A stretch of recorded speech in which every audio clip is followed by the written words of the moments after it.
પશ્ચિમ એશિયા સંઘર્ષની વ્યાપાર પર અસર પડકારોને પહોંચી વળવા આંતર મંત્રાલય જૂથ દ્વારા આંકલન શરૂ।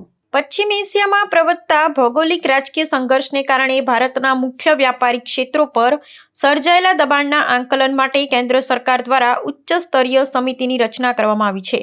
આંતરરાષ્ટ્રીય વ્યાપાર પર પડતી પ્રતિકૂળ અસરોને ન્યૂનતમ કરવાના ઉદ્દેશ્ય સાથે વિદેશ વ્યાપાર મહાનિદેશાલય દ્વારા વિવિધ મંત્રાલયો સાથે પરામર્શ શરૂ કરવામાં આવ્યો છે।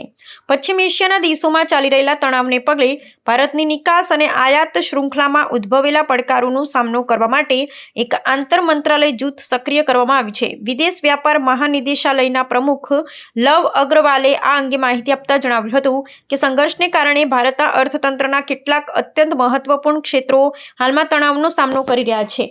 આ પરિસ્થિતિમાં વ્યાપારી હિતોનું રક્ષણ કરવા અને પુરવઠા વ્યવસ્થાને અવિરત રાખવા માટે સરકાર દ્વારા ગહન વિશ્લેષણ કરવામાં આવી રહ્યું છે। વ્યૂહાત્મક દ્રષ્ટિકોણથી જોતા આંતર મંત્રાલય જૂથ મુખ્યત્વે લોજિસ્ટિક ખર્ચમાં થતો વધારો, વીમા દરમાં ઉછાળો અને માલસામાનની હેરફેરમાં પડતા અવરોધો પર ધ્યાન કેન્દ્રિત કરી રહ્યું છે। પશ્ચિમ એશિયા ભારત માટે ઉર્જા અને વ્યાપારનું કેન્દ્ર હોવાથી ત્યાંની અસ્થિરતાની સીધી અસર સ્થાનિક ઉદ્યોગો પર પડી શકે છે। આ સંભવિત જોખમોને ઘટાડવા માટે સરકાર નિકાસકારોને વૈકલ્પિક માર્ગો પૂરા પાડવા અને નાણાકીય અસરોને અંકુશમાં રાખવા માટેના જરૂરી પગલાં સૂચવશે, જે રાષ્ટ્રીય व्यापार संतुलन जाळववा माटे निर्णायक साबित थशे।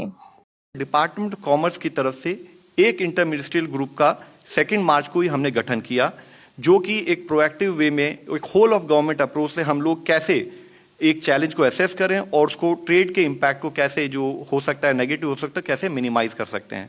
इस पर्टिकुलर इंटर मिनिस्ट्रियल ग्रुप में डिपार्टमेंट ऑफ कॉमर्स के साथ साथ हमारे मिनिस्ट्री ऑफ पोर्ट से, रिजर्व बैंक ऑफ इंडिया से, department of industry, financial services, external affairs, petroleum, central board of indirect taxes and customs और रेलवेज, इन सबसे संबंधित अधिकारियों के द्वारा हम लोग प्रतिरोज सुबह 10 बजे मिलते हैं और एक real time inter ministerial coordination से रिलेटेड कार्य करने के हम प्रयत्न करते हैं।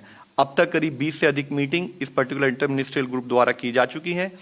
एक फोकस सब ग्रुप, क्योंकि पेरिशेबल आइटम्स भी इस पर्टिकुलर एरिया में जाती हैं, तो एक फोकस सब ग्रुप हम लोगों ने बनाया जो कि पेरिशेबल कार्गो मूवमेंट को भी कोऑर्डिनेट कराता है, ट्रेड के साथ बात करके उनको सपोर्ट प्रोवाइड कराता है।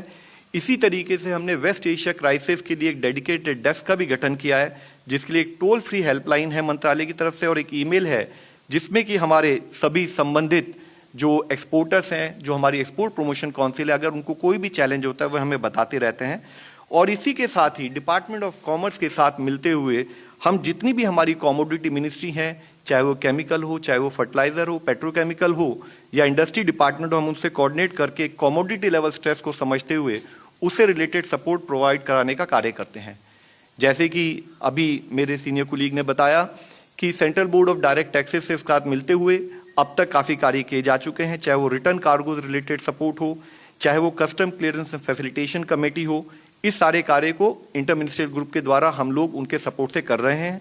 इसी तरह पोर्ट्स के द्वारा SOPs, जैसे कि मेरे कुलीग आज आपको इससे पहले भी बता चुके हैं, चाहे कार्गो हैंडलिंग हो, पेरिशेबल की हैंडलिंग हो, वेवर हो, उससे रिलेटेड कार्य किया जा रहा है। इसी के साथ ही अगर हम दूसरे डिपार्टमेंट को देखें तो एक्सटर्नल अफेयर से मिलते हुए हम लोग गल्फ पोर्ट अथॉरिटी से कार्गो फैसिलिटेशन का कार्य कर रहे हैं। पेट्रोलियम में हमारा इमरजेंसी सेल एक्टिवेटेड है, जो कि आपको डेली उसके बारे में बताया जाता है। डिपार्टमेंट ऑफ फाइनेंशियल सर्विसेज हम बैंक और इंश्योरेंस के साथ मिलकर कार्य कर रहे हैं। रेलवेज की तरफ से मिलते हुए हमने कॉनकोर और इनलैंड कंटेनर डिपोज के साथ कार्य किया है, जिससे कि हमारे जो प्रोडक्ट्स हैं उनका इंटरनल मूवमेंट विद इन देश हम उसको कोऑर्डिनेट कर सकें और पर्टिकुलरली जो हमारे स्ट्रैंडेड एक्सपोर्ट्स थे, कंटेनर्स थे, उनको हम सपोर्ट प्रोवाइड कर सकें।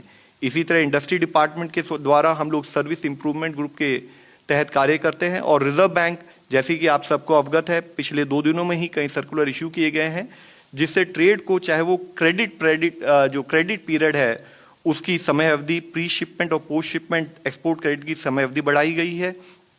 इसी तरीके से पैकिंग क्रेडिट जो है उसमें लिक्विडेशन उस क्रेडिट का हम ऑल्टरनेट सोर्सेज के द्वारा कर सकें या डोमेस्टिक सेल के द्वारा कर सकें, उससे रिलेटेड एग्जम्पशन दी गई।